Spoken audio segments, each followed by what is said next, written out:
with Brube's comments. I'm going to go with Matthews, Nyes, and Domi to start off on the top line. Michelli with Tavares and Nylander.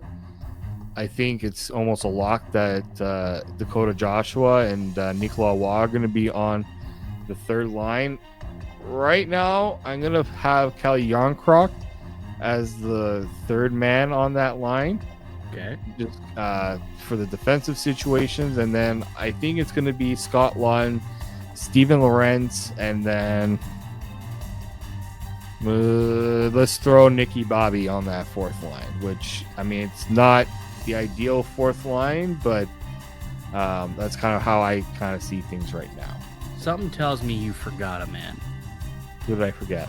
Feel like you forgot someone. Because I basically, so I have 11 of the 12 players on my lineup. I have Yarncroc on the fourth line with Lawton, Lorentz, and Yarncroc, just like we saw in the postseason, and it was a very formidable fourth line, basically a third line for this team. I do not have Nicky Bobby making my opening night roster if everything stays as is. I got Joshua, Nicola Waugh, and Bobby McMahon. Oh, shoot, Bobby McMahon. I knew you forgot. I'm like, I think you forgot about somebody, because Bobby McMahon is the guy I have. So, yeah, the top six, I think we're both aligned there. Nyes, Matthews, and Domi. Michelli, Tavares, and Nylander. That makes up your second line. And then Joshua Waugh, McMahon on the third line, and Lawton, Lorentz, and that boy Cali Doe, as Marshawn Lynch would say, Yarncroc as the fourth line winger there. So sorry, Bobby. Jeez, I don't even know how I forgot about Bobby for a second there. Wow. I don't know how you did either. And that puts Nicky Bobby as a 13th forward, and then so no Easton Cowan. Zeta as the fifth. That's like the 16th forward. So like Easton Cowan, not a guy for you. Like, are you like, if here's what I find very interesting, right? And I almost feel like today's comments almost makes it nearly impossible for Easton Cowan to make the team out of camp. One, last year, he had what Craig Berube said about Easton Cowan was he needs to take care of the puck a little more, right? His puck control, and when he has it, that is something he has to work on in junior, which he did, to his credit. I thought this year, the few games that I watched for the London Knights, I did think that he had great puck possession and puck control. But if you're afraid to put Matthias Michelli up on the top line because you think that it may be too pressure-packed right off the get-go, you're going to put Easton Cowan, a guy who's never played a single game in the NHL, up on the top line with Matthews and Nyes? Probably not. I don't think that's the spot he's going to go. And then all of a sudden now it's like, okay, so what? Now you're looking at only one spot in the top six, and it's going to be either Domi, Easton Cowan, or Nicky Bobby. And I don't see him beating out Domi for that spot. Maybe Nick Robertson, but it sounds more likely to me after what we heard today. Sounds as though maybe Easton Cowan might have to spend the first couple months down in the minors before coming up to the big club. Yeah, and I think it makes the most sense just to have him in a environment where he can kind of work and develop and not have the pressure of the Toronto media, talking about him each and every night when he isn't or in the lineup, right? Because if he's on the Leafs to start the season, we're probably going to see him spend some time in the press box, and I don't like the idea of that. It would make no sense, right? He needs to play. He needs the minutes. He does. He's far more effective, and it'll be far better for his development playing top 6 minutes in the American Hockey League for the Marlies than it would be playing fourth line minutes or press box body for the Maple Leafs. Just flat out would be way better for his development. To be a nightly contributor in the American League than an afterthought in the National League. Yeah, I think it's never a bad thing for your top prospects to spend some time in the AHL, right? Mm-hmm. Most teams generally have that happen. I think I would say Matthew Nyes is an exception to the rule, just because. Yeah, but he went to college for 2 years. Like that's his version of developing elsewhere. Not only that, he's also built like a tank. Easton Cowan, unfortunately, is not built that way. Yeah, he's also 6'3", 220 pounds. Yeah. Easton Cowan's like 5'10", 5'11", $180. Different situation. Like I know a lot of people, and somebody brought this up to me, would hope that Easton Cowan could take a similar path to like what a Wyatt Johnson did, where he had a really good junior career and he was able to translate that to the NHL right away. But you know what?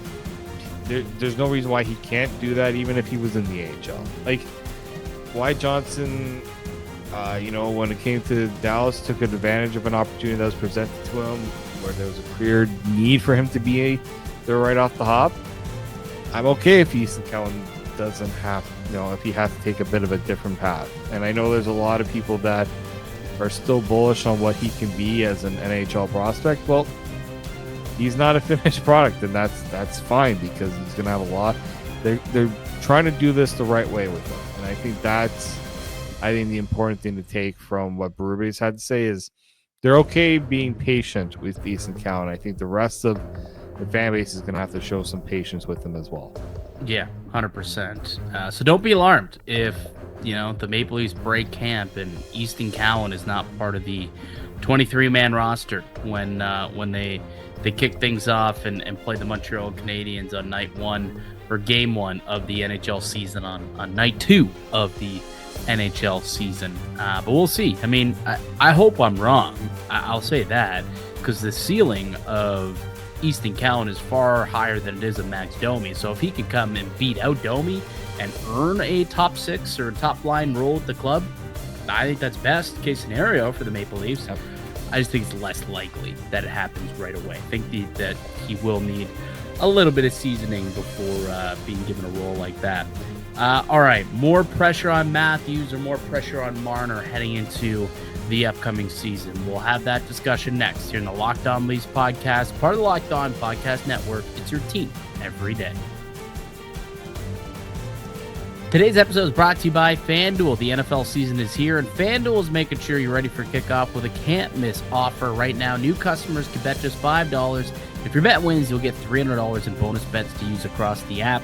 I love using FanDuel because it fits however you like to bet, whether it's on player props, building a same-game parlay, or even jumping in on some live bets as well. It makes every game more exciting, whether you're watching your favorite team or keeping an eye on your fantasy lineup. It's quick, it's easy, and it's the best way to add a little bit more energy to those Sundays. So, are you ready to play? Download the FanDuel app now by visiting FanDuel.com to get started. That's FanDuel.com to place your first $5 bet.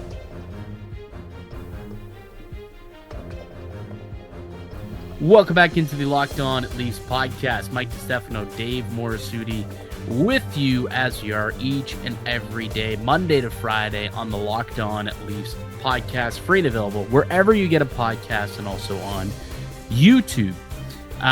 Season's coming up pretty soon, man. We're a week away from the start of training camp. I was actually I was out at the bar on King Street West over the weekend. A couple people came up to me. Couple of listeners saying that they're loyal listeners, love Locked On, and they're like, come October, we're back. Can't wait for those daily listens come October. And I'm like, guys, we're year-round. We're a year-round podcast. You don't got to wait till October to come back, but sounds like people are getting set and getting ready for the upcoming season. It's not too far away here, Dave. So Austin Matthews and Mitch Marner, they've been tied at the hip since they came into the league 9 years ago together, both as rookies, and have both had great careers, point-wise, production-wise. They've both been fantastic.